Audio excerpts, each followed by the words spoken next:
इसको कुछ समस्या हो जाए उसको रिपेयर कराना ये जरूरी है। लेकिन अगर कोई इसको साफ ही करता रहेगा, इसको केवल रिपेयर ही कराता रहेगा, तो उसका यूज नहीं होगा जब तक इसको प्रॉपरली यूज नहीं करेगा। तो उसी तरह से मनुष्य शरीर के लिए आहार, निद्रा, भय, मैथुन है, लेकिन इससे ऊपर की भी चीजें बहुत सारी हैं। ठीक। और कोई पॉइंट, और कोई बताना चाहें? और अच्छा, अभी ओके। हाँ।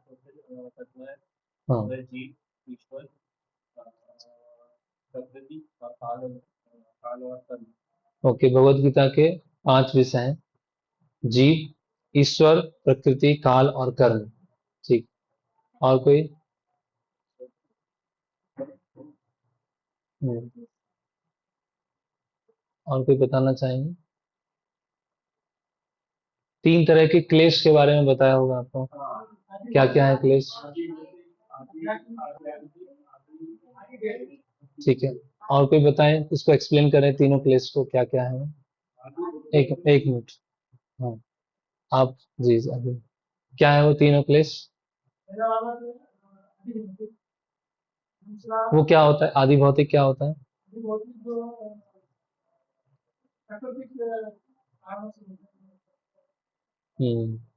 मिक्स हो गया।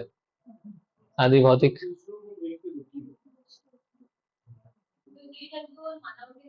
यस, जो दूसरे लोगों के द्वारा दिया जाता है, जीव जंतु या मानव के द्वारा।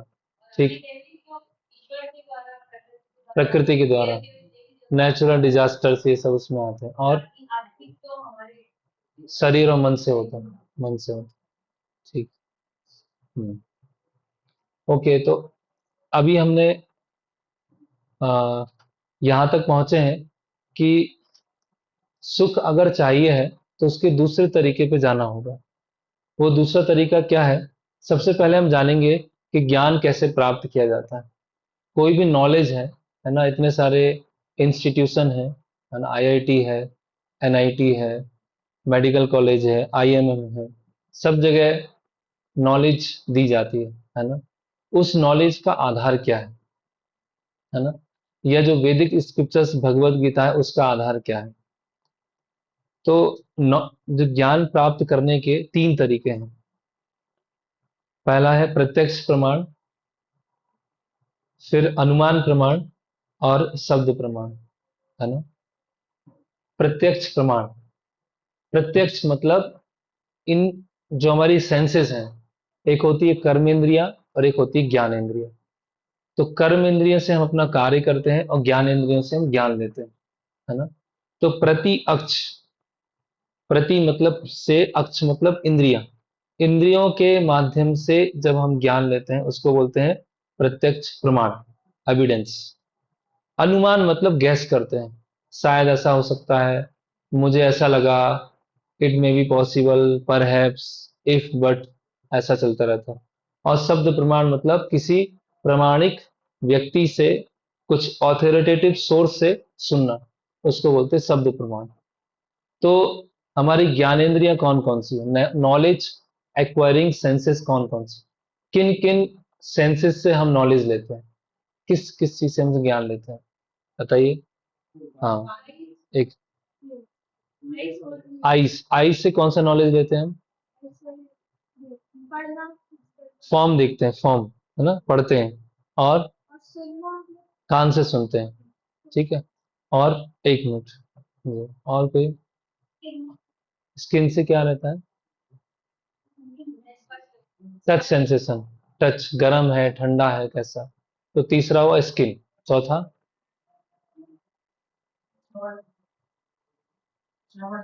वो तो हो गया, कान हो गया। और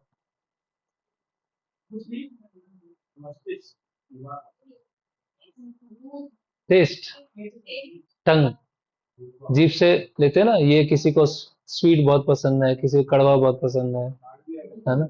क्या? और नाक, है ना, स्मेल। हाँ। तो 5 ये इंद्रियां हैं हमारी, है ना, आंख, कान, जीभ, नाक, स्किन, त्वचा, ये 5 से हम ज्ञान लेते हैं।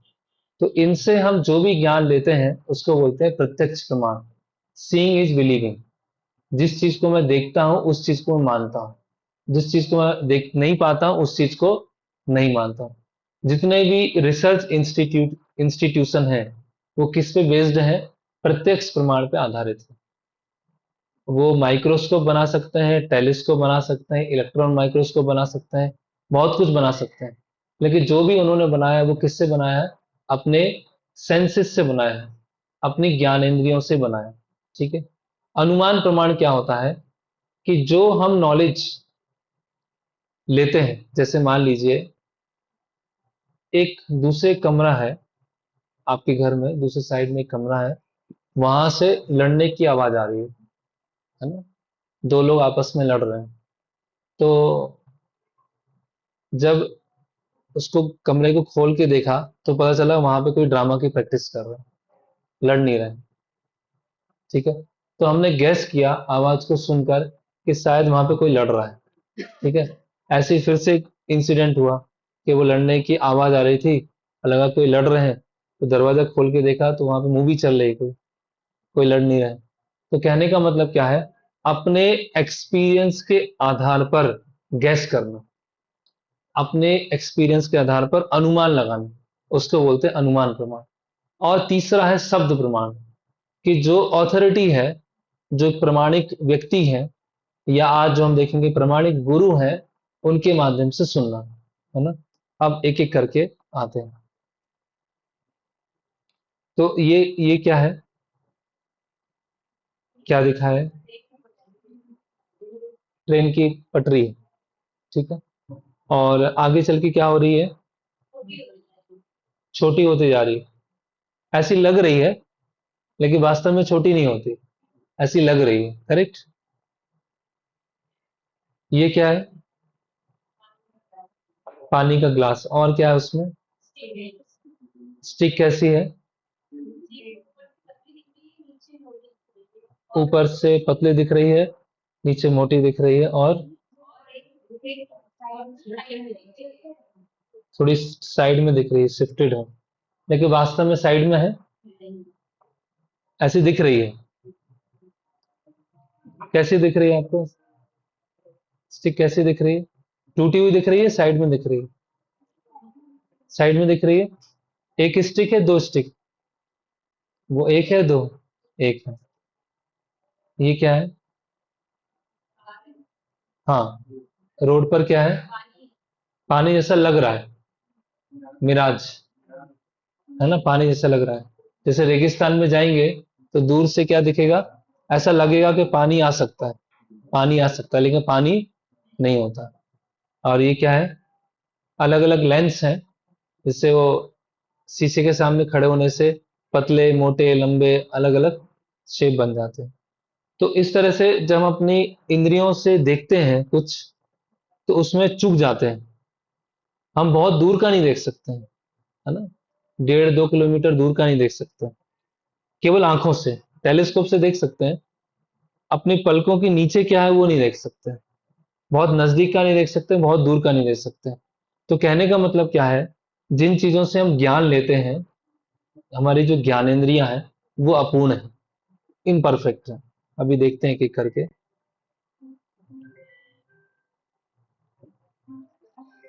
साइलेंट कर दीजिए। तो ये 5 इंद्रियां हैं और उनके 5 सेंस ऑब्जेक्ट हैं, वो क्या करते हैं? तो ये हमारी पांचों इंद्रियां क्या है? अपूर्ण है। क्या आप सबको यहाँ पे मोबाइल वेब्स दिखाई दे रही? किसी को दिखाई दे रही? लेकिन इसका मतलब है या नहीं है? लेकिन दिख नहीं रही। उसके लिए हमें कुछ दूसरे इंस्ट्रूमेंट की जरूरत होगी। करेक्ट। कोई अपना माइंड देख पा रहा है? इसका मतलब माइंड है या नहीं है? है। कोई अपनी इंटेलिजेंस देख पाता है, आईक्यू देख पाता है? देखने की बात हो रही, कैलकुलेट करने की बात नहीं हो रही। आईक्यू को देख पाता है? नहीं देख पाता। इसका मतलब इंटेलिजेंस है या नहीं है? है। ऐसे बहुत सारी चीजें हैं, है ना? तो जो सीइंग इज बिलीविंग है, कि जिस चीज को मैं देखता हूं उसी चीज को मानता हूं। वो क्या है, बहुत बड़ी गलती है। हम बहुत सारी चीजें हैं जिनके ऊपर विश्वास करके चलते हैं, उसका प्रूफ नहीं मांगते। लेकिन जैसे भगवान की बात आती है, हम प्रूफ मांगना चालू करते हैं। भगवान है तो दिखाओ, अगर भगवान है तो दिखाओ, है ना। लेकिन बहुत सारी चीजों का हम प्रूफ नहीं मांगते हैं, है ना। जैसे आप कौन सी क्लास में हो, आपका क्या नाम है? 12वीं पास में।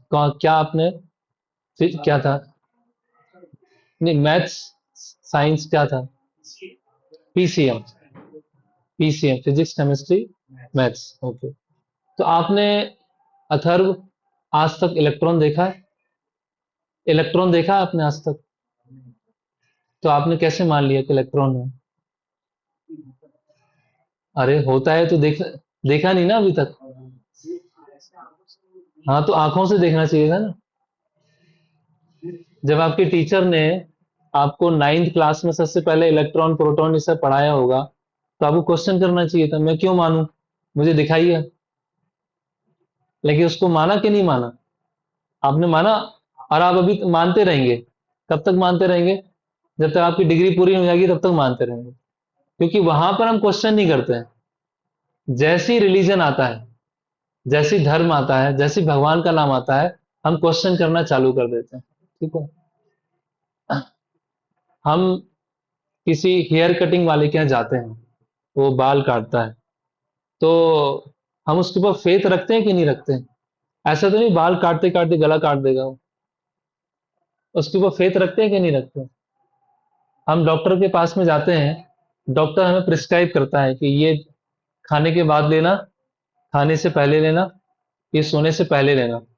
हम मेडिकल स्टोर पे जाते हैं, मेडिकल स्टोर वाला हमको टैबलेट देता है, उसके ऊपर लिखा होता है ये इतना एमजी है, इतना एमजी है। उसको हम लैब टेस्ट कराते हैं, अरे पता नहीं उसने चूहे मारने की दवा तो नहीं दे दी, उसमें पॉइजन तो नहीं है। ऐसा कोई सोचता है? नहीं सोचता ना। मंदिर आके क्यों सोचने लगते हैं? इसका ये तो क्या है, एक वो माइथोलॉजी है ये तो। भगवत गीता क्या है, ये हिंदू माइथोलॉजी है। ये कभी हुआ नहीं, बस लोगों ने लिख दिया। तो ऐसे तो इलेक्ट्रॉन भी माइथोलॉजी है, इलेक्ट्रॉन भी किसी ने नहीं देखा। 25 साल तक, 30 साल तक किसी ने इलेक्ट्रॉन नहीं देखा, लेकिन सब उसको पढ़ते जा रहे हैं। तो इसीलिए कुछ चीजों को हमें शुरुआत में कुछ फेथ करके चलना पड़ता है ना। जैसे हम लोग अपने घर में घी मंगाते हैं, तो घी को क्या लैब टेस्ट कराते हैं उसका? पतंजलि का घी आए, तो जो वाइफ है पति से बोलेंगे इसका लैब टेस्ट करा के लेके आओ। क्यों? पता नहीं इसमें कुछ मिला तो नहीं है। तो उसमें हम कैसे विश्वास कर लेते हैं? तो इसीलिए लोग ऐसा सोचते हैं, साइंस मतलब लॉजिकल, तर्क, और धर्म मतलब विश्वास। धर्म मतलब विश्वास, और साइंस मतलब लॉजिकल। तो आजकल का युग क्या है, लॉजिकल युग। सब लॉजिक से चलते हैं। हम विश्वास वाले व्यक्ति नहीं हैं। जो हमारे पुरानी पीढ़ी के लोग थे, वो सब विश्वास करते थे। अरे भगवान होते हैं, अरे इंद्र होते हैं, अरे कृष्ण होते हैं, अरे राम होते हैं, किसने देखा? हम तो लॉजिक वाले व्यक्ति। लेकिन कहाँ से लॉजिक वाले हुए? हम कितनी चीजों में फेथ करके चल रहे हैं, जिसको हमने देखा नहीं है उसको हम पढ़े जा रहे हैं। कब तक पढ़े जा रहे हैं? पूरा केमिस्ट्री हम पढ़ लेंगे, हमारा मास्टर्स हो जाएगा, पीएचडी भी हो जाएगी, तो भी हमने इलेक्ट्रॉन नहीं देखा होगा, और फेथ करके चल रहे हैं। हम रोज कुछ ना कुछ हम किराने से मंगाते हैं, हम विश्वास करके चलते हैं। डॉक्टर अगर हमारा ऑपरेशन कर रहा है, मान लीजिए किसी को अपेंडिक्स हो गया, और डॉक्टर ऑपरेशन कर रहा है, डॉक्टर मार भी सकता है। हम कुछ घंटों के लिए तो अपना जीवन डॉक्टर के हाथ में दे देते हैं ना। क्यों देते हैं? लॉजिक के उस पर देते हैं। लॉजिक से देते हैं, फेथ से देते हैं? फेथ से देते हैं।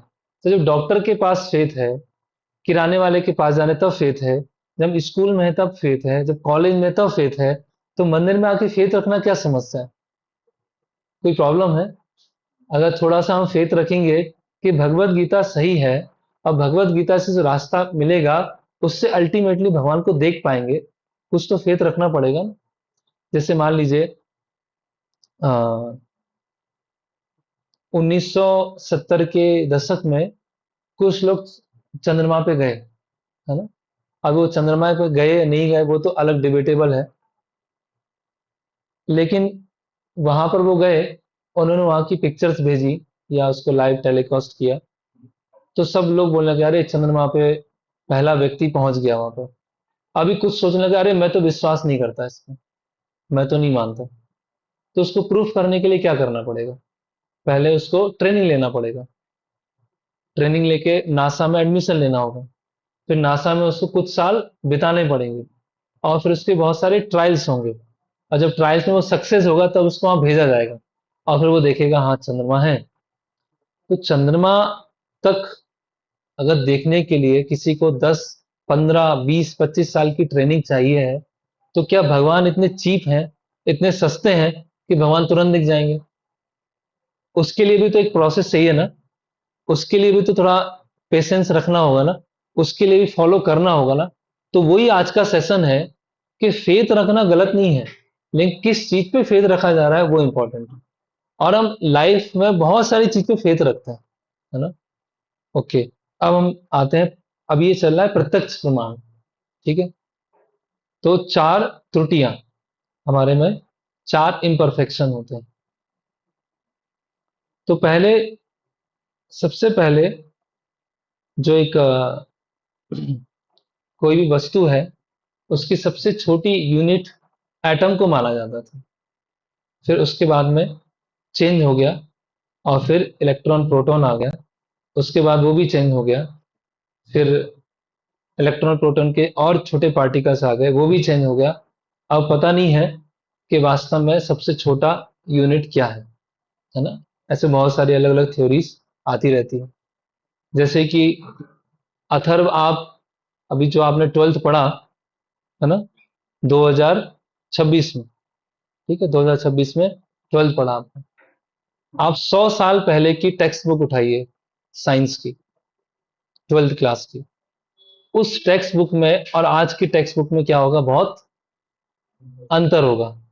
और ऐसा भी होगा कि जो 100 साल पहले पढ़ा था, उसमें बहुत सारी चीजें गलत थी, और आज जो पढ़ रहे हैं वो बिल्कुल अलग है। लेकिन उस समय जो 100 साल पहले पढ़ रहे थे, है ना, 1900, अभी 26, 1926 में पढ़ रहे थे, तो सबको लग रहा था मैं सही पढ़ रहा हूँ। तो उसी तरह से अगर हम टाइम स्केल से आगे चले जाएं, 3026 में चले जाएं, अभी 2026 चल रहा है, तो 3026 वाले लोग बोलेंगे कि 2026 में जो आपने साइंस मैथ्स पढ़ी है, वो तो बहुत क्या है, आदिवासी लोग पढ़ते थे। अभी हम बोल रहे हैं कि 100 साल पहले लोग कुछ उनको पता नहीं था, अब तो बहुत एडवांस हो गए, एआई आ गया है। उसी तरह 100 साल अगर आगे जाएंगे, तो लोग बोलेंगे 2025-26 में तो लोग तो उनको कुछ भी नहीं पता था। इसका मतलब क्या है? केवल नॉलेज अपग्रेड नहीं हो रही है, नॉलेज एक इम्परफेक्शन से दूसरे इम्परफेक्शन में जा रही है, और कुछ नहीं हो रहा। क्यों, ऐसा क्यों है? अभी देखते हैं हम। तो अपूर्ण इंद्रियां, उसके बाद में हम भ्रमित होते हैं। भ्रमित होने के कारण हम गलतियां करते हैं, और गलतियों को छुपाने के लिए धोखा देते हैं। ये सबके अंदर त्रुटियां होती हैं। Imperfect senses, to be illusion, to commit mistake, और चीटिंग प्रोपेंसिटी। अपूर्ण इंद्रियां, भ्रमित होना, भूल करना और धोखा देना। अब एक एक करके देखते हैं कैसे हमारे अंदर अपूर्ण इंद्रियां हैं। ओके, तो जैसे मैंने उदाहरण बताया, कभी आपने एक्सरे कराया होगा अपना, कभी एक्सरे दिखाई दिया, वो एक्सरे की रेज दिखाई दिया? कभी दिखाई नहीं दिया, है ना। अल्ट्रासाउंड होता है, अल्ट्रासाउंड का वो दिखाई दिया? नहीं दिखाई दिया। ऐसे कई चीजें होती हैं जो हम देख नहीं सकते हैं। जैसे जब भूकंप आता है, तो भूकंप के समय बहुत सारी वेव्स आती हैं, बहुत सारी तरंगें आती हैं। तो वो जो वेव्स होती हैं, वो मनुष्य को सुनाई नहीं देती है, लेकिन कुछ पशु पक्षी ऐसे होते हैं उनको पता चल जाता है, जिससे फिर अलर्ट हो जाता है कि हाँ भूकंप आ सकता है। एक जो कुछ इन्वेस्टिगेशन करने वाले कुछ लोग होते हैं पुलिस डिपार्टमेंट में, उनके पास में एक वो होती है, विशल होती है। उसको जो बजाते हैं, तो केवल जो उनका कुत्ता होगा उसको सुनाई देती है, मनुष्य को सुनाई नहीं देती। तो इसी तरह से जो कान है, उसकी कैपेसिटी है, वो इसके बीच में ही सुन सकता है। आंख है, उसकी कैपेसिटी है, उसके बीच में ही वो आंखें देख सकती हैं, जैसे कि ये देखते हैं। तो हमारी जो आंखें हैं, वो वॉयलेट से लेकर रेड तक देख सकती है। इस हमने पढ़ा है साइंस में। वॉयलेट से पहले हैं ultra violet, x ray, cosmic rays. ये हमारी आंखें नहीं देख सकती। उसके ऊपर है माइक्रोवेव्स, रेडियो वेव्स। ये हमारी आंखें नहीं देख सकती। हम केवल कितना देख सकते हैं? वॉयलेट से रेड तक, इंद्रधनुष होता है ना, वॉयलेट से रेड, केवल उतना ही पार्ट हम देख सकते हैं। उसके नीचे वाला और उसके ऊपर वाला हम लोग नहीं देख सकते, है ना। ओके। फिर आता है हमारे कानों की जो कैपेसिटी होती है वो 20 हर्ट्ज से लेकर 20,000 हर्ट्ज तक होती है। उसके ऊपर और उसके नीचे हम नहीं सुन पाते हैं। जैसे यहाँ पर ये ग्राफ बना हुआ है, 20 से 20,000 हर्ट्ज तक हम सुन सकते हैं। पशु पक्षियों की भाषा होती है, वो भी आपस में बातचीत करते हैं, लेकिन हम नहीं सुन सकते हैं क्योंकि उनकी फ्रिक्वेंसी क्या है, अलग है। इसका मतलब ये नहीं कि वो बोल नहीं सकते या बातचीत नहीं कर सकते, लेकिन हमारे जो कान है उसको वो परसीव, उसको वो महसूस नहीं कर पाएंगे। तो इस तरह से हम समझते हैं कि आंखों से हम जो देखते हैं वो अपने आप में कंप्लीट नहीं है। कानों से जो हम सुनते हैं, जो हमारी सुनने की क्षमता है, वो अपने आप में कंप्लीट नहीं है। जैसे कि कोई अगर मैथमेटिक्स पढ़ रहा है और मैथमेटिक्स में कोई, है ना, कुछ सॉल्व कर रहा है, तो सॉल्व करते समय उसका पहला स्टेप गलत हो गया और उसके बाद वो करता जा रहा है, करता जा रहा है, करता जा रहा है, तो उसका सबसे एंड रिजल्ट क्या होगा? उसका सबसे लास्ट रिजल्ट क्या होगा? वो गलत होगा। क्यों गलत होगा?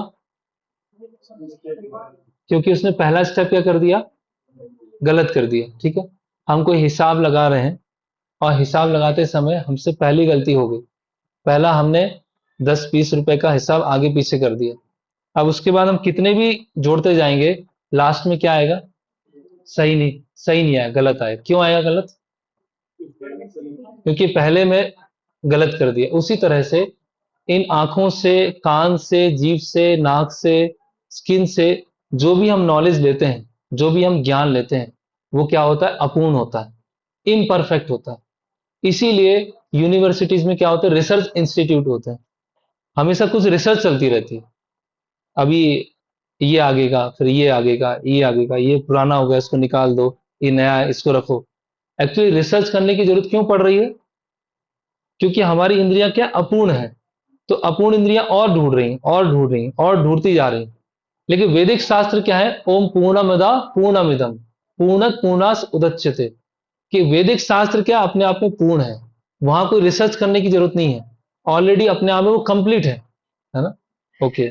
इसको हम्म, इसको पढ़ेंगे आप में से कोई?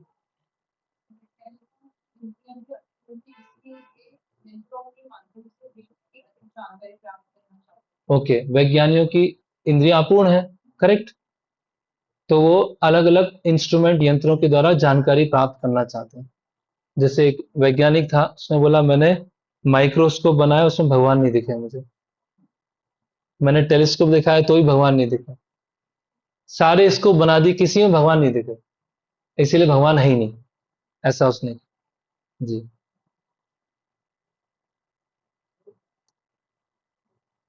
तो नोबेल प्राइज विनर फिजिसिस्ट हैं, उन्होंने बोला है, even if we photograph stars,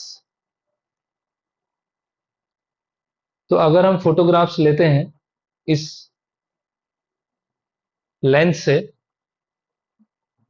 तो देखने वाला कौन है? कौन देख रहा है? आंखें देख रही हैं। ठीक है। किसके माध्यम से देख रहे हैं? टेलीस्कोप। टेलीस्कोप किसने बनाया? मनुष्य ने। मनुष्य कौन है? इम्परफेक्ट। इम्परफेक्ट व्यक्ति ने टेलीस्कोप बनाया। वो क्या है? इम्परफेक्ट। आंखें क्या है? इम्परफेक्ट। इम्परफेक्ट आंखों से और इम्परफेक्ट टेलीस्कोप से अगर आप तारे देखना चाहेंगे, तो आपको जो एंड रिजल्ट मिलेगा वो कंप्लीट मिलेगा या इम्परफेक्ट मिलेगा? इम्परफेक्ट। बस। तो कितना भी अच्छा आंखें हो, कितना भी अच्छा टेलीस्कोप हो, कितना भी अच्छा वो हैंडल करने वाला हो, अल्टीमेटली क्या मिलेगा? इम्परफेक्ट मिलेगा। ओके, तो ये सबको समझ क्लियर हुआ। हम अपनी आंखों से सब कुछ नहीं देख सकते हैं, है ना। ओके, अभी हम भ्रमित, अलग अलग तरह से भ्रमित होते हैं, ठीक है। तो अगर हमने, है ना, मान लीजिए किसी ने रसगुल्ला खाया है और उसके बाद ऑरेंज खा रहा है, तो ऑरेंज कैसा लगेगा। रसगुल्ला खाने के बाद ऑरेंज लिया उसने, तो कैसा लगेगा, खट्टा लगेगा। और नींबू का टेस्ट करने के बाद फिर ऑरेंज लिए तो कैसा लगेगा। हाँ, लेकिन थोड़ा मीठा लगेगा, क्योंकि नींबू क्या था, ज्यादा खट्टा था। हाँ, तो इस तरह से टेस्ट में क्या हो रहा है, अंतर आ रहा है। ऐसे वही टेम्परेचर पर पानी अगर हम गर्मियों में नहाते हैं तो अच्छा लगता है, लेकिन वही सर्दियों में नहाते तो क्या होता है, इच्छा नहीं होता है। अभी आप बताइएगा इसमें, ये इसमें क्या दिख रहा है।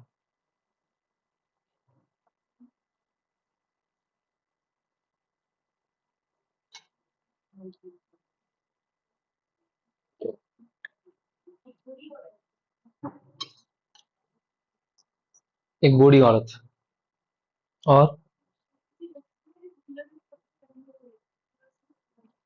एक छोटी सी बच्ची है जो वूलन के कपड़े पहने हुए है। दोनों अलग अलग आंसर आ गए, देखिए।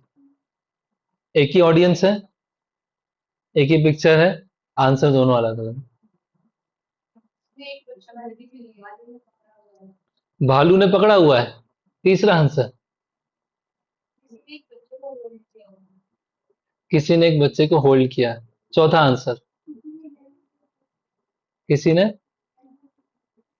क्या किया, गर्मी, गर्म कपड़े पहने। ओके, चार पांच आंसर आ गए, एक ही ऑडियंस, एक ही पिक्चर। हम भ्रमित होते हैं कि नहीं होते हैं? हो रहे हैं कि नहीं, है ना। इसमें दो स्त्रियां हैं, एक पीछे देख रही है और एक बूढ़ी स्त्री है, दो है इसमें, अगर ध्यान से देखें तो। इसमें कर्सर चल नहीं रहा है, नहीं तो मैं आपको चला के दिखा। एक पीछे देख रही है, उनकी आंखें पीछे हैं, और एक वृद्ध स्त्री है। ये क्या है,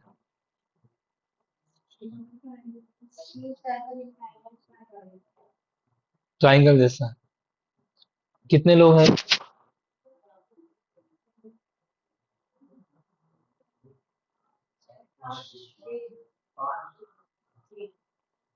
6 हैं, 5।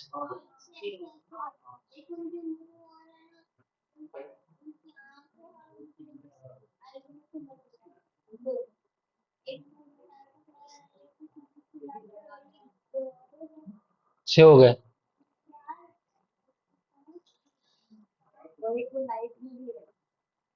लाइट में कहाँ पर है, लाइट में कहाँ पर, ऊपर। 5 लोग हैं इसमें, 5। ये क्या है,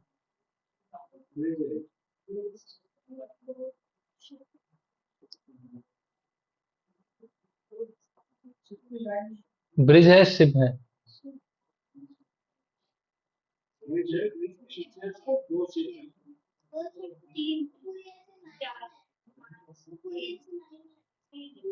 पूरी लाइन है। ठीक है, ये इससे ना हिल रहे हैं,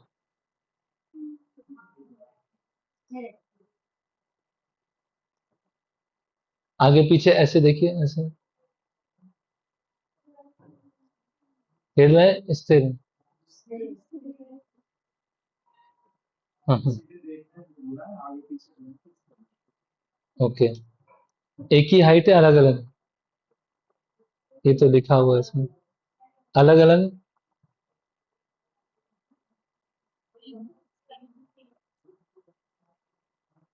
इसको आगे पीछे होते देखिए, क्या हो रहा है इसमें, हिल रहे हैं।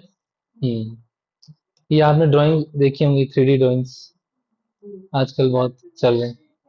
क्या, हाँ, रोड पे बना देते हैं, ये रोड पे ही है। ये देखो रोड पे बनाई है। तो ऐसे क्या होते हैं, हम भ्रमित होते हैं, टू बी इल्यूजन। तो सबसे पहले है अपूर्ण इंद्रियां, दूसरा है हम भ्रमित होते हैं, तीसरा है भूल करना, गलती करते हैं, है ना।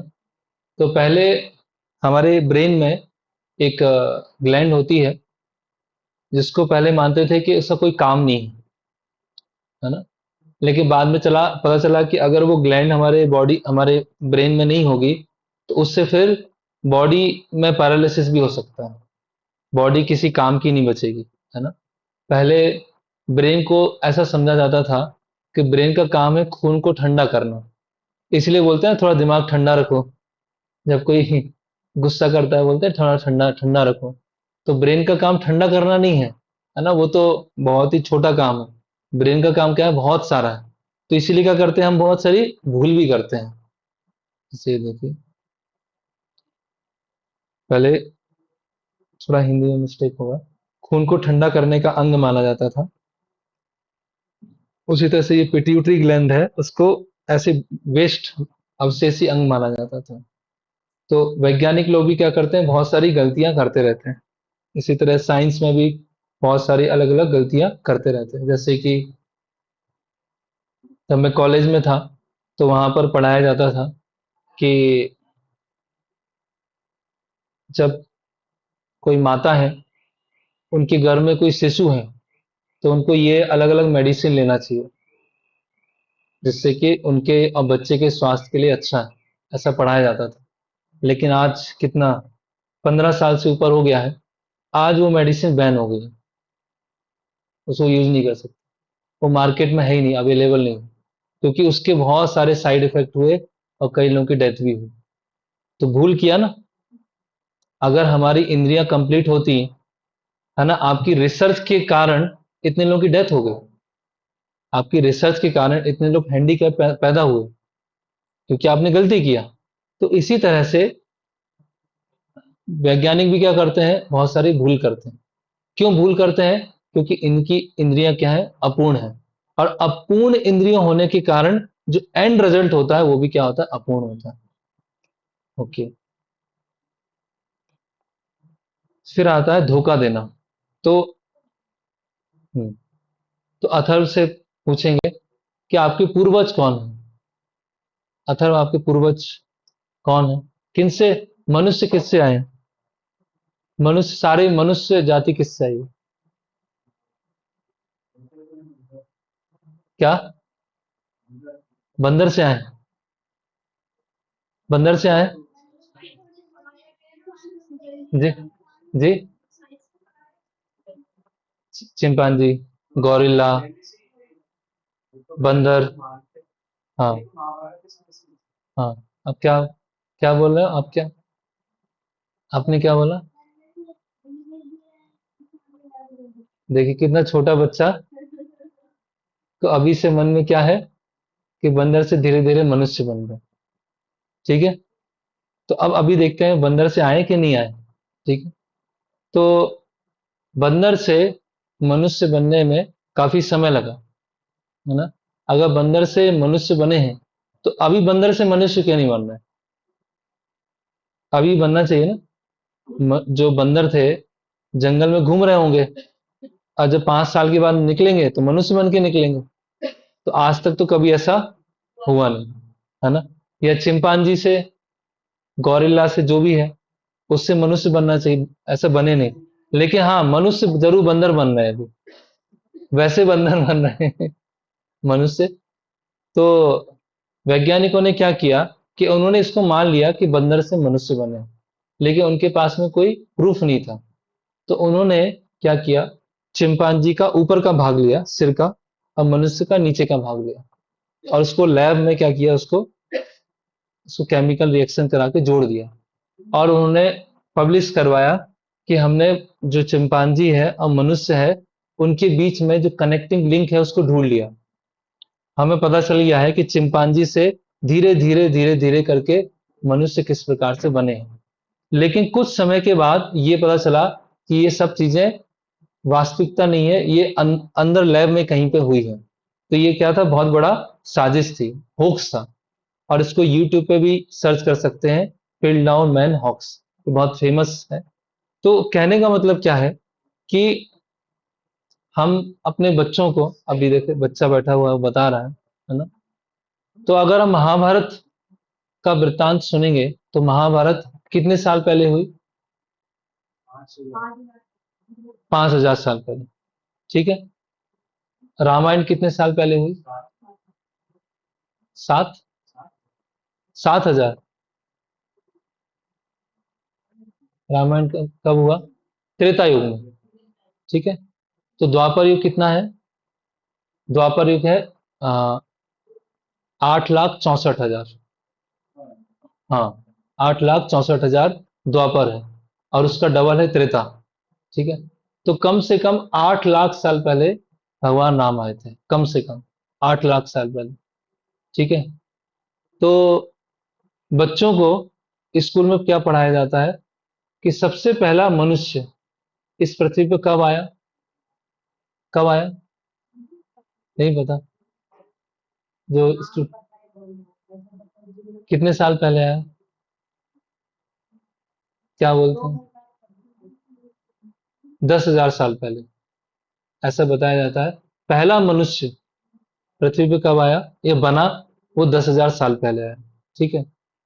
तो अगर हम अपने बच्चे को मंदिर ले जाते हैं, राम मंदिर ले जाते हैं, ठीक है, और शास्त्रों में बताया गया है, वाल्मीकि रामायण में बताया गया है कि भगवान राम इस पृथ्वी पर त्रेता युग में आए। ठीक है। और त्रेता युग कम से कम 8 लाख साल पहले त्रेता युग आया था। तो बच्चे को एक तरफ बताया जा रहा है कि 8 लाख साल पहले भगवान राम आए, अयोध्या था, सारा सब कुछ डेवलप था, और एक तरफ बच्चे को बताया जा रहा है कि पहला मनुष्य 10,000 साल पहले आया। तो कौन बच्चा किसको एक्सेप्ट करेगा, किसको स्वीकार करेगा, किस चीज को स्वीकार करेगा? 6 दिन बताया जा रहा है उसको कि मनुष्य किससे आया, बंदर से आया, और एक दिन मंदिर लाके बताया जा रहा है कि हमारे हम सब भगवान से आए। तो जो उसको 6 दिन बताया जा रहा है वो ज्यादा असर करेगा, या उसको एक दिन जो मंदिर लाके बताया जा रहा है कि सब भगवान की संतान है, वो ज्यादा असर करेगा? 6 दिन। ठीक है। आप सबके गोत्र होंगे, गोत्र है नहीं? सबके गोत्र हैं, करेक्ट? विवाह होता है या कुछ घर में रिचुअल्स होते हैं, तो जो पुरोहित होते हैं पूछते हैं आपका गोत्र क्या है, पूछते हैं कि नहीं? जी। तो क्या क्या गोत्र है माता जी? सिरोंजिया। ठीक। और जी आपका गोत्र? गिरी। ओके। आप में से आपका गोत्र? सुसेरिया। ठीक।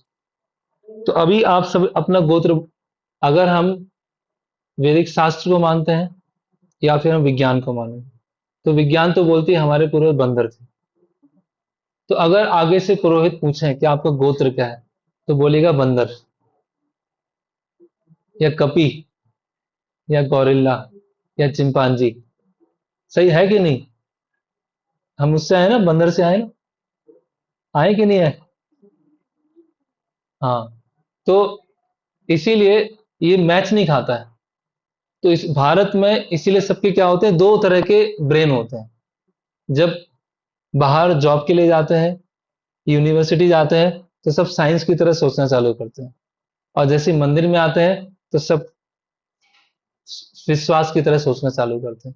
एक बार क्या हुआ, एक सन्यासी थे, एक किसी गांव में आए, तो उन्होंने बोला कि आप में से कौन, प्रवचन देने आए वो, कि आप में से कौन कौन है जो भगवान को मानते हैं? तो सबने हाथ उठाया कि हम भगवान को मानते हैं। तो सन्यासी बोलते हैं आप सब भगवान को मानते हैं, मुझे बताने की क्या जरूरत है, मैं यहाँ से जाता हूँ। तो वो चले गए। तो सबको लगा ये अपमान हो गया, तो बिना कुछ बताए चले गए। तो सबने निश्चित किया कि अभी हम, अगर वो पूछेंगे कौन कौन भगवान को मानते हैं, तो कोई हाथ नहीं उठाएंगे। तो फिर वो सन्यासी आते हैं, बोलते हैं आप में से कौन कौन है जो भगवान को मानते हैं? किसी ने हाथ नहीं उठाया। बोले सब नास्तिक बैठे हैं, उनको उनको थोड़ी बताऊंगा मैं, नास्तिकों के बीच में कुछ नहीं बताता, इसलिए चलता हूँ। फिर चले गए। अब वो सोचे अरे दूसरी बार अपमान हो गया, तो क्या करें? तो आधे लोग सोचते हैं कि आधे बोलेंगे कि नहीं मानते हैं, और आधे बोलेंगे मानते हैं। तो फिर वो तीसरी बार बोले आप में से कौन कौन है जो मानते हैं? तो आधे लोगों ने उठाया, और अच्छा आप लोग नहीं मानते हैं, तो जो मानते हैं वो लोग जो लोग नहीं मानते उनको सिखा दे, मेरा क्या काम है यहाँ पर। तो इसीलिए भारत में सबका भगवान के ऊपर श्रद्धा क्या होता है, ऐसा बहुत कोमल होता है। भगवान को भी मानते हैं और साइंस को भी मानते हैं, है ना। बंदर से आए वो भी मानते हैं और भगवान हमारे परम पिता वो भी मानते हैं। लेकिन दोनों चीजें एक साथ फिट नहीं बैठ पाती, एक दोनों साथ में नहीं है। आप बच्चे को संस्कारी बनाना चाहोगे और जीवन से भगवान को भी हटाना चाहोगे, वो दोनों कैसे चल पाएगा। अभी वो नास्तिक भी बन जाए, भगवान को माने भी नहीं, और वो संस्कारी भी बन जाए, तो कैसे हो जाएगा। दोनों साथ में तो नहीं होगा ना, क्योंकि अगर सही संस्कार आना है वो तो भगवान और भगवान के जो भक्त हैं या जो वैदिक शास्त्र हैं उनको पढ़ के उनको पालन करके ही आएगा, है ना। तो इसी तरह से ये एक बहुत बड़ी दुविधा है कि दोनों तरह से। लेकिन जो अभी हम डिस्कस कर रहे हैं भगवत गीता, वो क्या है, सुप्रीम साइंस है ना, परम विज्ञान है। ओके, तो ये हो गया हमारा। अभी आगे बढ़ते हैं, अनुमान प्रमाण, है ना। तो अनुमान प्रमाण में क्या होता है, शायद ऐसा रहा होगा, ऐसा हो सकता है ना, ऐसा बोलते हैं ना, ऐसा लगा मुझे, ऐसा हो सकता है, ये अनुमान, अनुमान लगा रहे हैं। जैसे उदाहरण बताए कि पास के कमरे से आवाज आ रही है, तो आवाज के कारण बातचीत भी हो सकती है, आवाज के कारण मूवी भी हो सकती है, आवाज के कारण ड्रामा प्रैक्टिस भी हो सकता है, बहुत सारी चीजें हो सकती है आवाज से, है ना। तो अनुमान प्रमाण, इस डार्विन जो है, जो बच्चे ने बताया, तो ये जो डार्विन है इसका 8 साल का बेटा था, और 8 साल की बेटे की हैजा से डेथ हो गई। तो उसने बोला कि मेरे 8 साल के बच्चे की डेथ हो गया है, तो मैं एक ऐसा बात लेके आऊंगा जिससे मैं पृथ्वी से भगवान का नाम ही हटा दूं। ऐसा उसने अपने बुक में लिखा है कि मेरे बच्चे का 8 साल में डेथ हुआ, अगर भगवान होते तो ऐसा नहीं होता, इसीलिए अभी सभी लोगों के मन से भगवान चले जाएं, इसीलिए मैं ऐसा लेके आऊं। तो फिर उसने ऐसे डार्विन का सिद्धांत लिखना चालू किया कि सबसे पहले हम, कहानी थी, समुद्र था, समुद्र में बहुत सारे केमिकल्स थे, बहुत सारे रसायन थे, आपस में रिएक्शन चल रहा था। रिएक्शन होते होते होते छोटा सा जीव बना, फिर छोटा सा जीव जो है धीरे धीरे बड़ा होता गया, होता गया, होता गया, तो मछली बनी। फिर मछली धीरे धीरे, उसको इच्छा हुई कि मैं यहाँ से पानी में रहते रहते बोर हो गई हूँ, तो भी, तो उसने थोड़ा थोड़ा छलांग लगाना चालू किया, तो मछली से मेढक बन गया, है ना। जब मेढक बना तो मेढक इधर उधर छलांग लगा रहा था, तो मेढक की इच्छा हुई कि मुझे उड़ना भी है, तो मेढक ने इतनी छलांग लगी कि उड़ना चालू कर दिया, तो पक्षी बन गए, है ना। फिर पक्षी नीचे आए, फिर बंदर बने, फिर धीरे धीरे मनुष्य बने। ऐसे मनुष्य थे जो भाषा नहीं जानते थे, एग्रीकल्चर नहीं जानते थे, कोई उनका पहनावा नहीं था, मांस खाते थे, सिविलाइज नहीं थे, अनसिविलाइज थे। फिर धीरे धीरे क्या हुआ, मनुष्य में आपस में एक दिन लड़ाई हो रही थी, एक ने दूसरे को पत्थर मारा, तो पत्थर दूसरे पत्थर में टकरा गया, उससे आग निकली, और सब आश्चर्यचकित हो गए, अरे ये आग कहाँ से आ गई। तो आग की खोज हो गई। फिर लोगों ने क्या किया, जो मांस को आग में रख के पकाना चालू कर दिया। धीरे धीरे धीरे एग्रीकल्चर, लैंग्वेज, सब कुछ डेवलप हुआ, अलग अलग देश बने, विकास हुआ, और अभी हम यहाँ तक पहुंच गए। ये सबके मन में डाला जा चुका। अभी समुद्र में जो पहला जीव बना और यहाँ मनुष्य बने, उसके बीच में कहीं भगवान आए,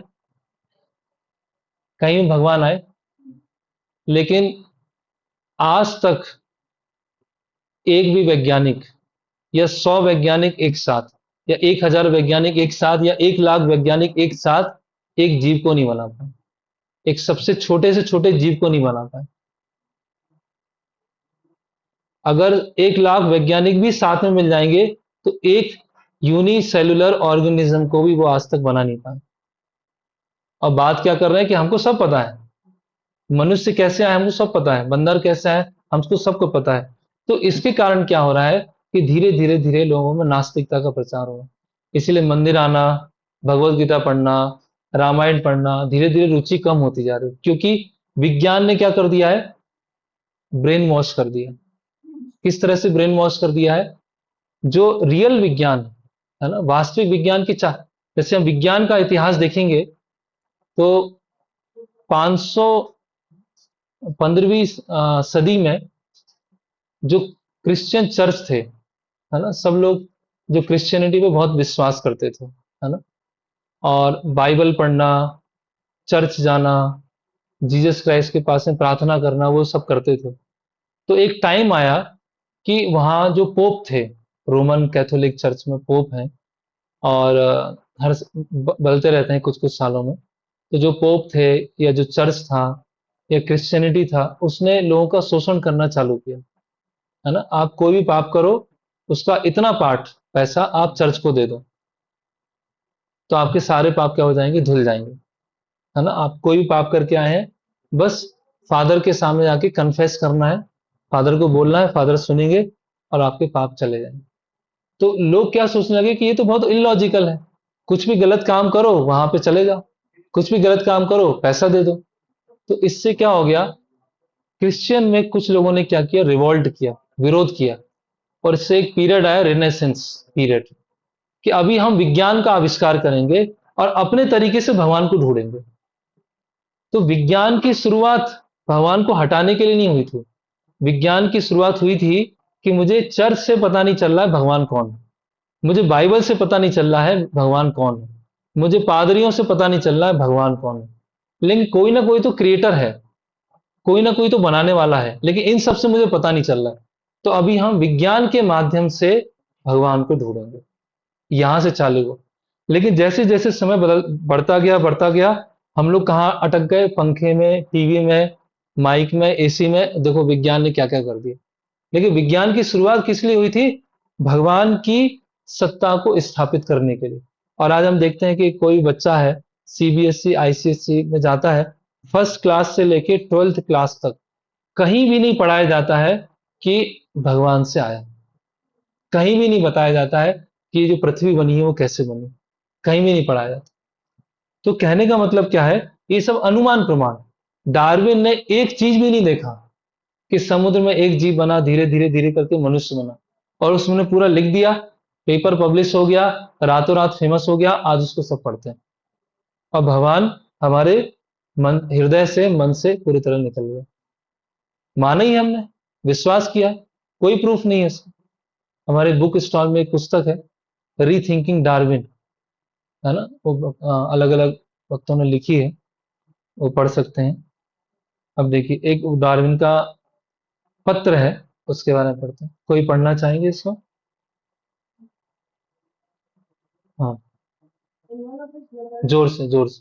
in one of his letters to A.R. Wallace, December 22, 1857, Darwin wrote, मैं यह दृढ़तापूर्वक मानता हूँ कि मनोकल्पना लगाए बिना हाँ, मौजूद तो क्या बोला है डार्विन, मनोकल्पना लगाए बिना, मनोकल्पना, विज्ञान में मनोकल्पना नहीं होती है, ठीक है, आगे। मौलिक अवलोकन संभव नहीं है। 5 साल के काम के बाद मैंने इस विषय पर कुछ कल्पना की। कुछ कल्पना किया, पहले मनोकल्पना किया, फिर कल्पना किया। मैंने इस विषय पर कुछ पल कल्पना की और कुछ टिप्पणियां लिखी। फिर 1855 में 44 में, 44। 1844 में मैंने उसको विस्तारित करके निष्कर्ष निकाले और वे मुझे संभावित लगते हैं, ऐसा हो सकता है। एक ही पैराग्राफ में मनोकल्पना भी आ गई, उसी में कल्पना आ गई, और उसी में संभावित लग सकते हैं। और उसको पढ़ाया कैसे जाता है, लोग बोलते हैं देखो बंदर थे, अब क्या हो गई, पूंछ धीरे धीरे छोटी हो गई, और अभी पूंछ नहीं बची, एक पीछे हड्डी होती है, वो हड्डी है, और वो हड्डी बड़ी थी तो पूंछ थी, कितना बढ़िया। और ऐसे सब मान लेते हैं, है ना।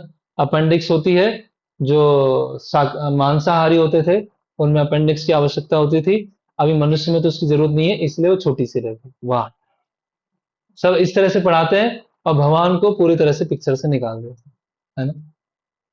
देखिए, अब ये बहुत ही मजाक मजाक वाला है, लेकिन डार्विन ने ऐसे बताया डार्विन ने बताया कि एक भालू से व्हेल मछली कैसे बने।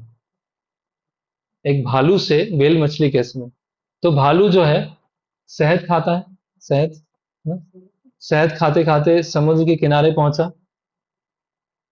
है ना? तो मक्खियां उड़ी, तो थोड़ा वो भी समुद्र के अंदर गया, और अंदर गया, और अंदर गया। ऐसे उसकी कई जनरेशन बीत गई, कई पीढ़ियां निकल गई, और एक दिन क्या हुआ, जो भालू है वो व्हेल मछली में बदल गया। वाह, क्या साइंस, ये विज्ञान है ना। ओके, फिर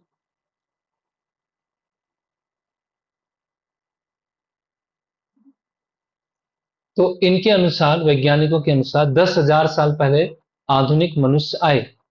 तो इन्होंने जो चट्टान है उसको खोदना चालू किया, और अगर उनके अनुसार पहले मनुष्य 10,000 साल पहले आए हैं, तो 10,000 साल पहले वाली जो लेयर है पत्थर की, उसमें आधुनिक मनुष्य मिलना चाहिए, और उसके ऊपर भी मिलना चाहिए। लेकिन आधुनिक मनुष्य कहाँ मिले? 2 मिलियन, 2 मिलियन मतलब 20 लाख साल पहले आधुनिक मनुष्य थे। देखिए 2 मिलियन लिखा हुआ है सबसे नीचे, और उसके सामने आधुनिक मनुष्य, मतलब 20 लाख साल पहले इस पृथ्वी पर जैसे मनुष्य हैं वैसे मनुष्य थे। ऊपर जाते हैं, 4 लाख साल पहले आधुनिक मनुष्य थे, 40,000 साल पहले आधुनिक मनुष्य थे। और पढ़ाया क्या जाता है, सबसे पहला मनुष्य 10,000 साल पहले है। लेकिन सब मनुष्य कब से है? 20 लाख साल पहले। रामायण कब हुआ? 8 लाख साल पहले। तो कहने का मतलब क्या है, इसीलिए विज्ञान में क्या है, बहुत सारी चीजें छुपा ली जाती है, बताई नहीं जाती है। क्यों नहीं बताई जाती है? अगर बताएंगे तो फिर भगवान आ जाएंगे, भगवान आएंगे तो उनकी बात मानना पड़ेगा, फिर हमारी साइंटिफिक रिसर्च तो बंद हो जाएगी पूरी। ओके, ये अनुमान हुआ। थोड़ा सा जल्दी चलते हैं, टाइम हो गया है।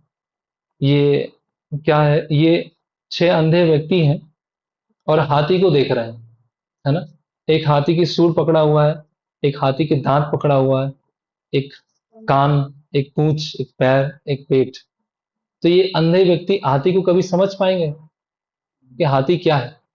कोई सोचेगा हाथी रस्सी की तरह है, कोई सोचेगा हाथी सांप की तरह है ना? कोई सोचेगा हाथी एक हथियार उसकी तरह है। क्यों? क्योंकि सब हाथी के थोड़े थोड़े भाग को पकड़े हुए हैं।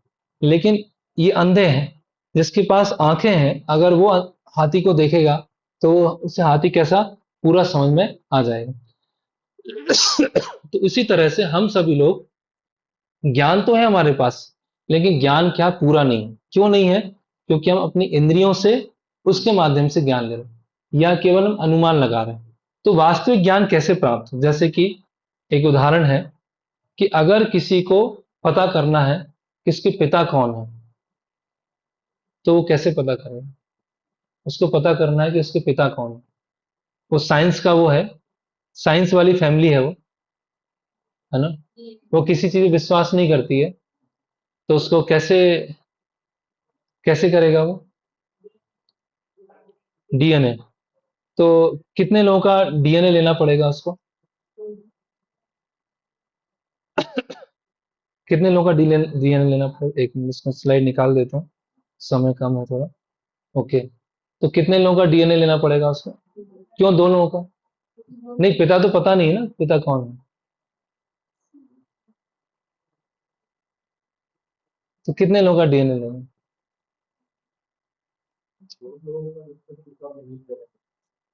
और लोगों का भी लेगा? कितने हैं? संसार में कितने लोग हैं? कितने लोग हैं? कई करोड़ है ना? तो कई करोड़ लोगों का डीएनए टेस्ट करेगा, तब तो मर भी जाएगा, उसके पिता का पता नहीं चलेगा। ठीक है, तो प्रत्यक्ष से पता नहीं चलेगा। ठीक है, अनुमान, अगर वो अनुमान लगाना चाहे कि ये मेरे पिता है, तो अनुमान से पता चलेगा। इनकी आंखें मेरी आंखें एक जैसी हैं, ऐसे पता चलेगा? कोई पता नहीं लगा। इनका ना नेटिव और मेरा नेटिव एक जगह है, पता चलेगा? नहीं पता चलेगा। कैसे पता चलेगा? सबसे आसान तरीका क्या है? क्या? चेहरा देख के। कैसे पता चलेगा? हम्म? Yes, correct. माता बताएगी। तो माता पे विश्वास क्यों है? क्योंकि वो अथॉरिटी है। हाँ, तो माता बताएगी पिता कौन है। करेक्ट। अगर हम खुद डीएनए टेस्ट करने गए, खुद अनुमान लगाने गए, तो पागल हो जाएंगे, लगा नहीं पाएंगे। सिंपल है, माँ से पूछो कि पिता कौन है, माँ बता देगी कि पिता है। तो भगवान को जानना है, जो परम पिता है, उनको जानने के लिए क्या माता कौन है? शास्त्र, स्क्रिप्चर्स, है ना। ओके। तो अब आता है शब्द प्रमाण। एवं परंपरा प्राप्तम इमं राजर्षयो विदु। तो जैसे मैं ये तो मैंने ले लिया। तो 800 साल लग जाएंगे उसको पूरे पृथ्वी के लोगों के डीएनए टेस्ट करने के लिए, 800 साल। ओके। तो वेद है माता के समान और भगवान है परम पिता के समान। तो अगर भगवान के बारे में जानना है तो स्क्रिप्चर से जानना होगा, शास्त्रों से जानना पड़ेगा। तो अभी हम समझ गए प्रत्यक्ष से भगवान को नहीं जान सकते, प्रत्यक्ष को भगवान से, भगवान को क्या इस संसार को भी नहीं जान सकते, अनुमान से भी नहीं जान सकते हैं। जानना है तो स्क्रिप्चर से जानना होगा। ठीक है। ओके। फिर वेदों से जानना होगा। तो केवल भगवत गीता पढ़ के भी भगवान को नहीं जान पाएंगे। जैसे स्कूल होता है, टीचर्स होते हैं और बुक्स होती है। स्कूल भी जरूरी है, एक इंस्टीट्यूशन होना भी जरूरी है, टीचर्स भी होना जरूरी है और बुक्स भी होना जरूरी है। बुक्स देख लें या आजकल के जमाने में वीडियोस देख लें, है ना, कुछ भी उसको। तो उसी तरह से अगर प्रमाणिक कॉलेज, वो है संप्रदाय, उसको बोलते हैं संप्रदाय। और जो प्रोफेसर हैं उनको बोलते हैं गुरु। और जो अधिकृत पुस्तकें हैं उसको बोलते हैं भगवत गीता, भगवत गीता या भागवतम, अलग अलग स्क्रिप्चर्स। तो तीनों साथ में होना चाहिए। आप देखिए, जैसे अगर आप में से किन्हीं को जानना है कि हार्ट ऑपरेशन कैसे होता है, तो आप किन के पास जाएंगे जानने के लिए? किसी से पूछ सकते हैं, कि कोई भी दुकान वाले से पूछ सकते हैं, पूछ सकते हैं। पूछेंगे? किससे पूछेंगे? कार्डियोलॉजिस्ट से। भगवान के बारे में जाना हो तो किससे पूछेंगे? आध्यात्मिक गुरु से पूछेंगे, है ना। अभी वो पान के गल्ले वाला वो बोल रहा है, अरे भगवान भगवान कुछ नहीं होता। रोड पे चलता हुआ व्यक्ति बोला, अरे भगवान तो कुछ नहीं है। वो बोला, अरे भगवान तो बहुत सारे होते हैं। कोई लगा भगवान तो निराकार होते हैं। अरे भगवान का कोई रूप नहीं होता। तो क्या ऐसे लोगों से पूछेंगे? जो एक प्रमाणिक होंगे, जो सही गुरु होंगे, उनके पास पूछेंगे ना। अगर आपको किसी को हार्ट सर्जरी जाननी है तो कार्डियोलॉजिस्ट के पास में जाएंगे। तो भगवान के पास, भगवान को जानना है तो गुरु के पास जाएंगे, जो सही गुरु होंगे। किसी से भी तो नहीं पूछेंगे ना, अरे मैंने यूट्यूब पे देख के हार्ट सर्जरी सीख ली, अब मैं तुम्हारे ऊपर करता हूँ, आ जाओ, बैठ जाओ, अभी करता हूँ। करेंगे ऐसे? कोई किसी से करवाएगा? तो यूट्यूब पे देख के मैंने जान लिया भगवत गीता में क्या लिखा है। बहुत अच्छे अच्छे वीडियो आते हैं आजकल। अब मैंने भगवत गीता जान लिया, सब समझ में आ गया। कभी जान पाएंगे? कभी नहीं जान पाएंगे। उसके लिए पर्सनल गाइडेंस, गुरु की आवश्यकता होगी और प्रॉपर संप्रदाय में वो आना चाहिए, है ना। ओके। थोड़ा सा और आज, क्योंकि इंपॉर्टेंट ये है। तो ये ज्ञान क्या है? परंपरा के माध्यम से आता है। तेने ब्रह्म हृदय आदि कवि। ओके, स्किप करते हैं। हम्म। जो वैदिक शास्त्र हैं, वेद व्यास जी ने 5000 साल पहले संकलित किया, उसको रिटर्न फॉर्म में लिखा। पहले श्रुति होता था, सब लोग सुन के याद रख लेते थे। लेकिन धीरे धीरे धीरे स्मृति शक्ति कम हुई, तो लोगों ने फिर लिखना चालू किया और वो हमारे पास अभी उपलब्ध है। एक बार मैं किसी कॉलेज स्टूडेंट के पास में गया और मैंने भगवत गीता दिखाया। तो उस स्टूडेंट ने पूछा कि स्वामी जी, ये जो भगवत गीता, ये तो चलो ठीक है, ये आपके इस्कॉन की भगवत गीता है, जो वेद व्यास जी ने लिखा था वो गीता कहाँ पर है? वो लेके आइए। वो है कोई? वेद व्यास जी ने खुद गीता लिखा था, वो कहीं गीता है? अगर वो गीता है तो माने, ये तो आपने पता नहीं कुछ भी लिख दिया उसमें।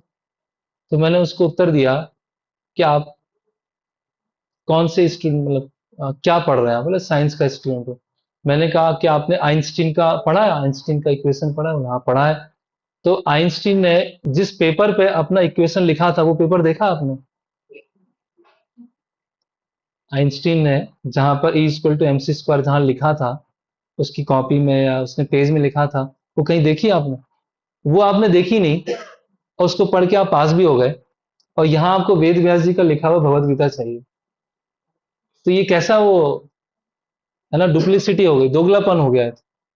न्यूटन ने जहां पे लिख के गया था वो आपने किसी पेपर पे देखा, लेकिन आप उसको फॉलो कर रहे हो। तो जहां भी धर्म की बात आएगी उसको लोग अवॉइड करना चाहेंगे, कहीं ना कहीं से वो अवॉइड करना चाहेंगे, उस पर विश्वास नहीं करेंगे।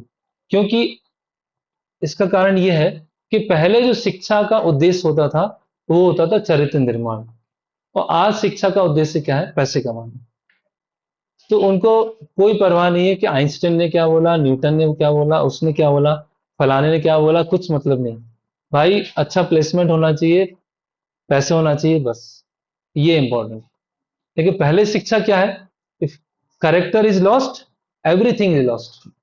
Money is lost, nothing is lost. लेकिन आज क्या हो गया है? Money is lost, everything is lost, और character is lost, nothing is lost. तो इसीलिए शिक्षा के जो पैमाने हैं वो हर में बदल चुके हैं। इसीलिए लोग जब धर्म की बात आती है तो क्वेश्चन करते हैं, जब साइंस की बात आती है तो इस पर कोई क्वेश्चन नहीं करते। बस 5 मिनट और, ये सारे वैदिक शास्त्र हैं। ओके। हम्म। तो अभी जो शिक्षित भारतीय हैं उनका वेदों से विश्वास क्यों हट गया? सबके, हम जाते हैं प्रचार करने के लिए घर घर, लोगों से बोलते हैं गीता है। हाँ गीता है, लाल कपड़े में रखिए, ऊपर छत पर रखिए, 20 साल पहले निकाली थी, पता नहीं दीमक लग गया होगा उसमें, आज तक तो खोली नहीं हमने। लेकिन कपड़े में, लाल कपड़े में अच्छे से बांध के रखिए, खोली कभी नहीं, है ना? तो कैसे शिक्षित भारतीयों का शास्त्रों से विश्वास हट गया?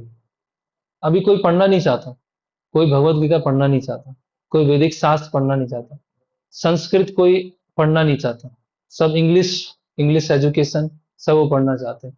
तो ऐसे चेंज कैसे आ गया, है ना? जब जो ब्रिटिशर्स थे, जब भारत में आए तो उन्होंने देखा कि भारत इतना संपन्न देश है, इतना संपन्न देश है, कोई बेरोजगार नहीं है यहाँ पर, लोग घर में ताले नहीं लगाते, लोगों की जो एवरेज आयु है वो करीब 100 वर्ष है, 110 वर्ष है, कोई चोरी नहीं है यहाँ पर, लोग बहुत स्वस्थ रहते हैं, शिक्षा बहुत ऊपर है। ये सब वो देख के गए, तो सोचने लगे कि भारत इतना समृद्ध क्यों है ना? ये जितना मिडिल ईस्ट में आज लड़ाई चल रही है, ये 60 साल पहले कुछ भी नहीं था, दुबई कुछ था ही नहीं 60 साल पहले, सूखा पड़ा हुआ था, रेगिस्तान था वो, बस तेल मिल गया वहां पर, इसीलिए मिडिल ईस्ट डेवलप हो गया। जो पूरे भारत में अमेरिका कब कब खोजा गया? 500 साल पहले। 500 साल पहले कोई अमेरिका को जानता भी नहीं था, 400 साल पहले कोई ऑस्ट्रेलिया को जानता नहीं था। ये तो न्यू वर्ल्ड बोलते हैं, ना लोग अमेरिका जानते थे ना ऑस्ट्रेलिया जानते थे। यूरोप धीरे धीरे डेवलप हो रहा था, मिडिल ईस्ट में रेगिस्तान था। ये भारत और भारत के आसपास कुछ देश थे जो डेवलप थे, सबसे अधिक डेवलप थे, तो सबकी निगाहें कहाँ होती थी? भारत के ऊपर। सोने की चिड़िया बोलते थे। क्यों था? कि लोगों को अपनी संस्कृति के ऊपर और वैदिक शास्त्रों के ऊपर बहुत विश्वास था। आज क्या होता है? हम सबके अंदर एक इंफीरियरिटी कॉम्प्लेक्स आ गया, और जो हम यूरोपियंस को देखते हैं, अमेरिकन को देखते हैं, उनको एक सुपीरियरिटी कॉम्प्लेक्स आ गया। क्यों? क्योंकि हमें अपनी संस्कृति के बारे में नहीं पता है, हमें अपने वैदिक शास्त्रों के बारे में नहीं पता है। तो ये देखिए, इसको पढ़ेंगे माता जी, तो में से कोई पढ़िए इसको। भारत की नीति भारत की रीढ़ की हड्डी को तोड़ दो। मैंने देखा, मैं भारत में छोटे छोटे घूमा हूँ और मुझे एक भी व्यक्ति ऐसे दिखाई नहीं दिया जो भिखारी हो।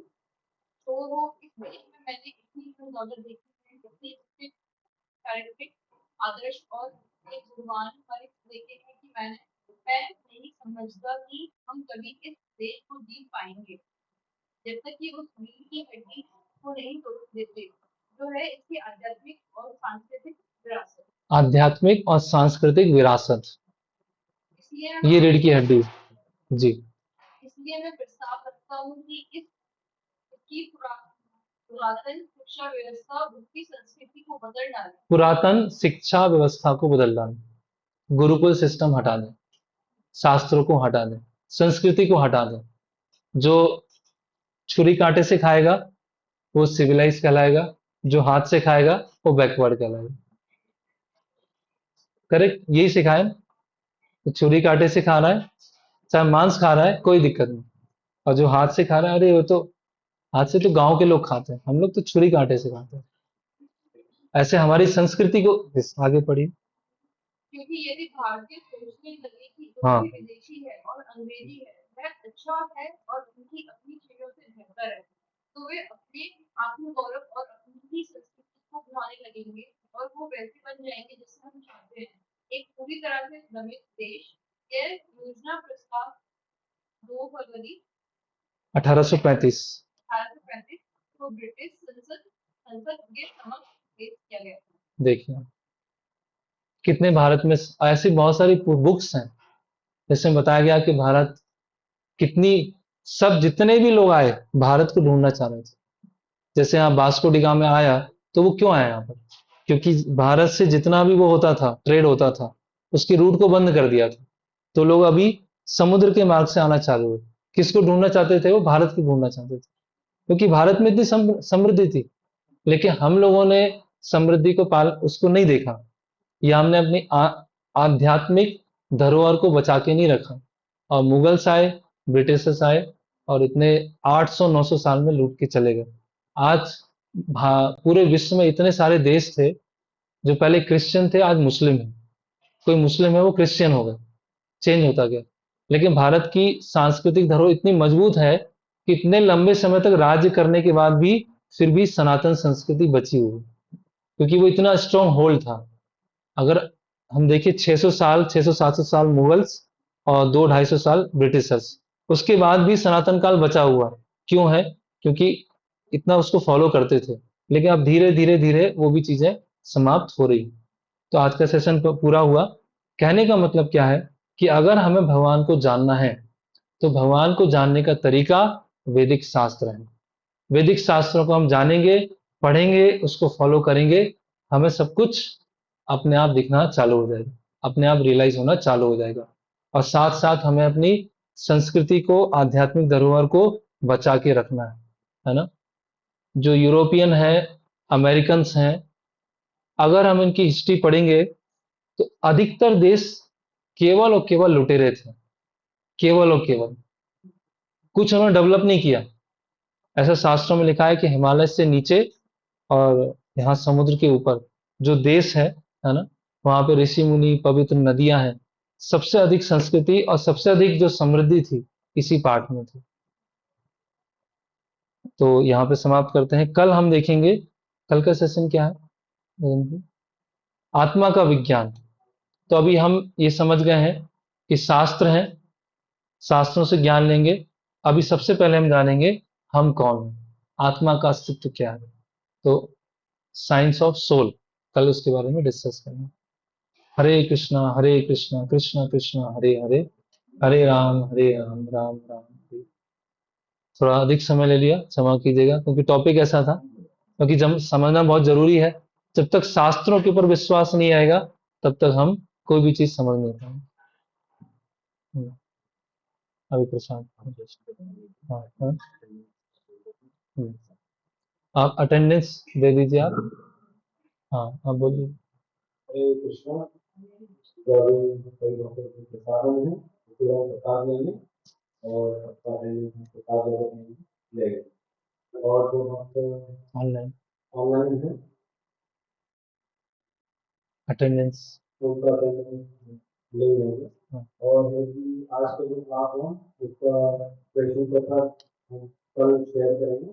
तो सभी से रिक्वेस्ट है कि सभी उसको आंसर देंगे जो हमने आज भी शेयर करा है। तो क्वेश्चन पेपर दीजिए, सभी आंसर दीजिए चारों क्लासेस के। तो आगे रिजल्ट आएगा, हम फिर उन बच्चों को एडवांस कोर्स में भी उनका ऑटोमेटिक वो इनरोल हो जाएंगे, उसमें रजिस्टर हो जाएंगे। तो ये भगवती का बेसिक कोर्स है, इसका तीसरा सत्र फिर चौथा और फिर उसके बाद एडवांस कोर्स मिलेगा। तो जरूर तक एग्जाम अच्छे से दीजिए। हरे सब प्रसाद लीजिए, और किन्हीं का कोई प्रश्न है तो व्यक्तिगत रूप से आप पूछ सकते हैं। हरे कृष्ण।